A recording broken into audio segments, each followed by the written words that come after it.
Hi అండి. ఇంట్లో ఉప్మా రవ్వ ఉంటే చాలు స్నాక్స్ అయితే చేసేసుకోవచ్చు. చాలా సింపుల్ ప్రాసెస్. పిల్లలైతే చాలా ఇష్టంగా తింటారు. 10 నిమిషాల్లో అయితే ఈ స్నాక్ అయితే చేసేసుకోవచ్చు. ఈ స్నాక్ చేసిన తర్వాత పిల్లలైతే బయట కుర్కురే అడగడం అయితే మానేస్తారు. సో ఇంకెందుకు లేటు, వీడియోలోకి అయితే వెళ్ళిపోదాము. ముందుగా గ్యాస్ ఆన్ చేసి గ్యాస్ పైన ఒక గిన్నె పెట్టుకోవాలి. ఆ గిన్నెలోకి 2 గ్లాసుల వాటర్ తీసుకోవాలి.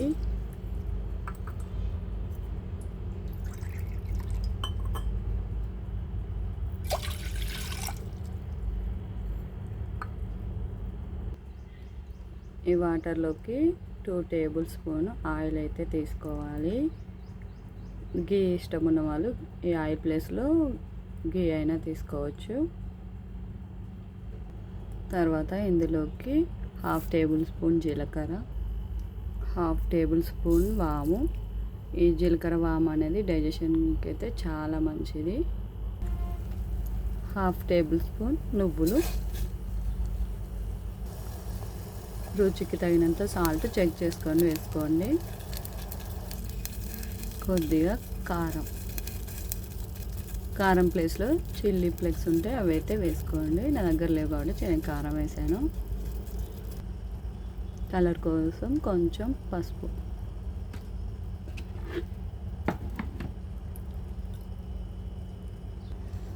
ఇవన్నీ వేసాక వాటర్ అయితే ఒకసారి కలుపుకోవాలి.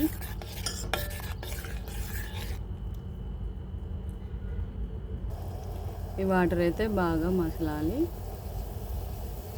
వాటర్ అయితే మరిగాయి.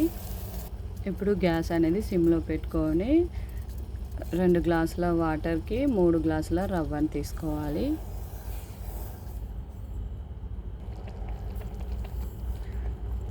రవ్వ గడ్డ కడుతుంది కాబట్టి వెంటనే కలిపేసుకోవాలి.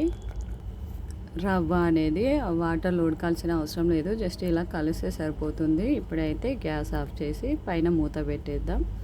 ఆవిరికి ఇంకొంచెం అయితే ఉడుకుతుంది. ఒక 5 మినిట్స్ పక్కన పెట్టేద్దాం.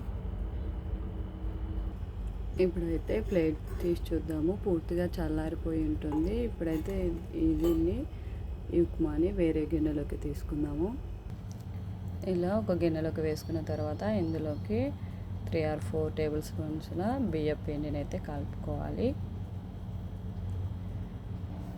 నెక్స్ట్ ఇందులోకి కొద్దిగా బేకింగ్ సోడా వేసుకొని కొద్దిగా వాటర్ చల్లుకుంటూ పిండి అయితే చపాతీ పిండిలాగా కలుపుకోవాలి.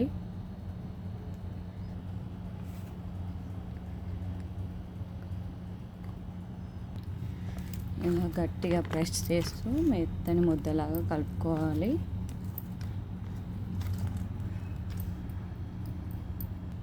ఇలా మెత్తగా కలుపుకొని ఒక 5 మినిట్స్ అయితే పక్కన పెట్టేద్దాము.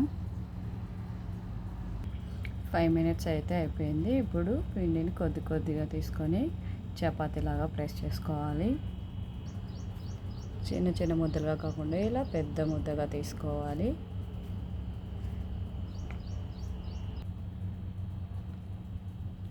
తర్వాత ఇలా ఒక గిన్నె పైన ఆయిల్ పోసుకొని మనం ముందుగానే ప్రిపేర్ చేసుకున్న ఈ ఉండని ప్రెస్ చేస్తూ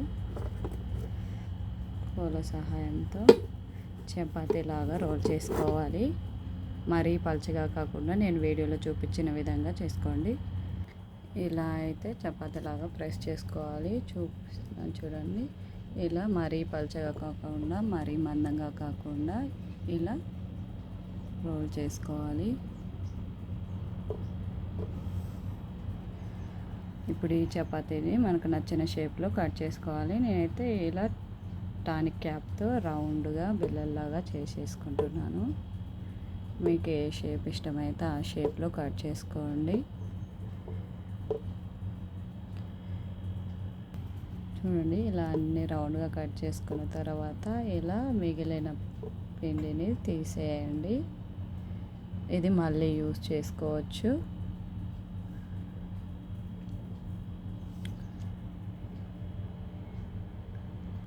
తర్వాత ఈ కట్ చేసి పెట్టుకున్న బిళ్ళలన్నింటినీ వేరొక ప్లేట్లోకి తీసేసుకుందాము.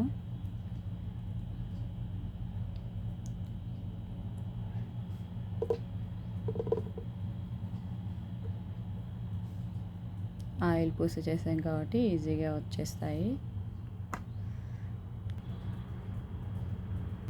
ఇలా ఒక్కొక్కటిగా అన్నీ చేసేసుకుందాము.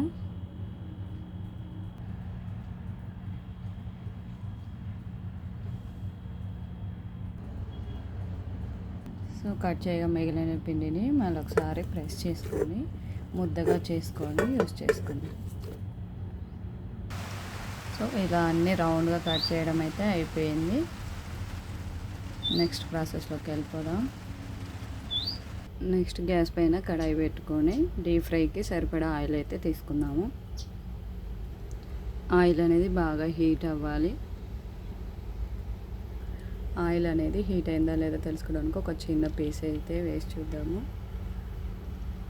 సో ఆయిల్ అయితే హీట్ అయింది. ఇప్పుడు మనం ప్రిపేర్ చేసుకున్న ఈ బిళ్ళల్ని ఆయిల్లో ఫ్రై చేసుకుందాము. కొద్దిగా ఆయిల్లో వేసుకుంటూ మంచి కలర్ వచ్చి బాగా ఫ్రై అయ్యేంత వరకు ఫ్రై చేసుకోవాలి. వేసిన వెంటనే గరిటె పెట్టి అయితే తిప్పకండి. ఒక 2 మినిట్స్ అయితే అవే పైకి వస్తాయి. అప్పుడు టర్న్ చేసుకుంటూ ఫ్రై చేసుకోవాలి. సో ఇప్పుడైతే కొంచెం ఫ్రై అయ్యాయి. ఇప్పుడు గరిటె పెట్టి తిప్పొచ్చు.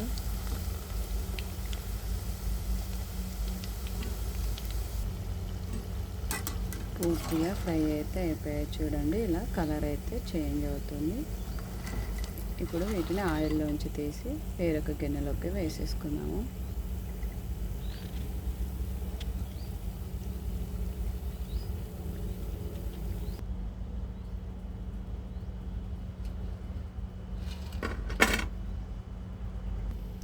ఇలా కొద్దిగా మిగిలినవి కూడా ఫ్రై చేసేసుకోవాలి.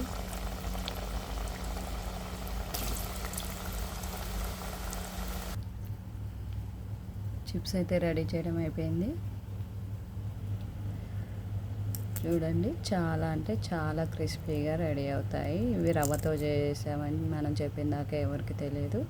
చాలా అంటే చాలా క్రంచీగా ఉంటాయి.